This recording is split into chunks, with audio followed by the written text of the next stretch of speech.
Maarohanye is back with some new music. The rapper released a song called Shooting Star last year, which was well received. He later dropped the Forgiveness song he recorded with the legendary Tsepo Tshola titled Ke Kopa Tshwarelo. Fast forward to 2018, he just dropped his latest single titled Amabele and is working on other projects as well. This morning we chat to him about his music and the upcoming album. He's not alone though. We are also joined by Tanda K and we'll be finding out what the collaboration between them is like. Gentlemen, thank you very much for joining us on Morning Love. Thank you so much.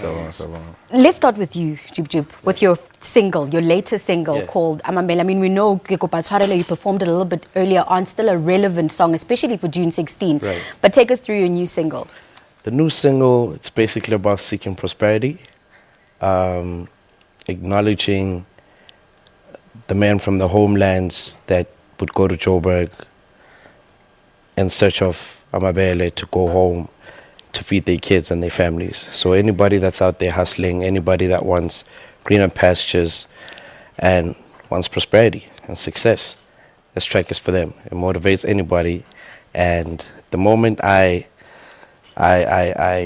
thought of the track, when I met this young man, I respected his hustle. He's from KZN. He had nothing, no clothes on his back. Waiting for him to come to studio, he had to borrow money from a lady just to get to the studio. So I looked at his story and combined it with the realities of life. And I said to him, don't sing, I want you to pray on this track. And the song came out as it sounds. And I think that's so amazing. I want to come to you, Tanda. You know, Jub Jub has shared a little bit about your journey and your story. You're very young. What does it mean to you to be a youth in South Africa? What it means to me to be youth in South Africa, it actually means doing things the different way, you know, not repeating the mistakes our elders did before, you know. So that means if I have to work 3 times harder than they did, then I should do that for me to be where I am, you know, or for me to reach my goals, you know. So basically, it's basically working hard. The youth of today must start working hard. Like, we should work hard for everything we earn in this life. We should work hard.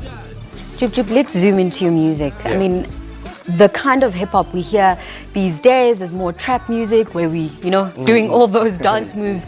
And you've always been socially conscious. I mean, over the years, you've collaborated, you know, with Afro-pop musicians, with gospel stars, etc. What does it mean to you as a musician to be able to still create socially conscious music that young people like as well? It means a lot because that means, you know, planting a seed and creating value of a lifetime. Music that will be played years from now, music that makes sense, music that makes you happy, music that helps you heal, music that gets you partying or that takes you to church is all about that.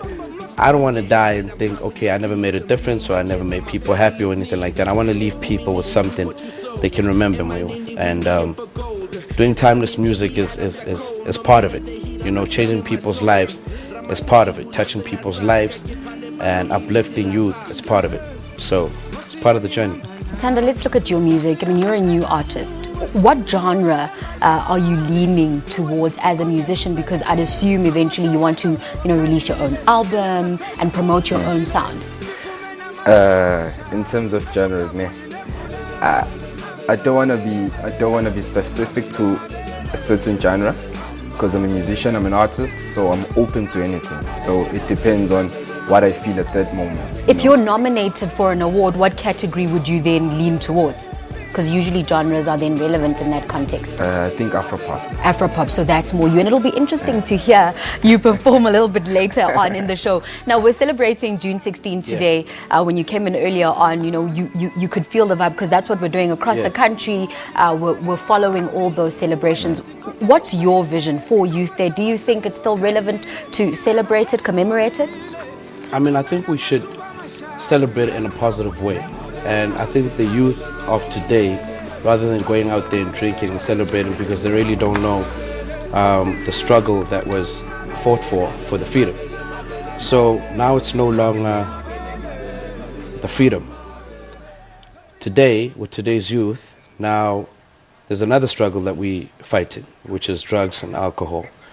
And the youth of today just should never forget, and I really think that the youth of today, celebrating June 16, should be able to go to sleep today or wake up this morning, if they're not awake yet, and say, I want to make the right choices for my life, instead of the negative choices. And just remember that, for you to be here, for me to sit with you and sit here at SABC to speak to me freely like this, it's because of the freedom that we got. Do you understand? Yeah, and that's amazing. Unfortunately, we'll have to leave it there, but the sentiments are echoed, hard work, and you say we need to really be grateful for the freedom that we have. That was Jub Jub and Tandake joining me for a little chat about their music. We're back with more news after the break. Stay with us.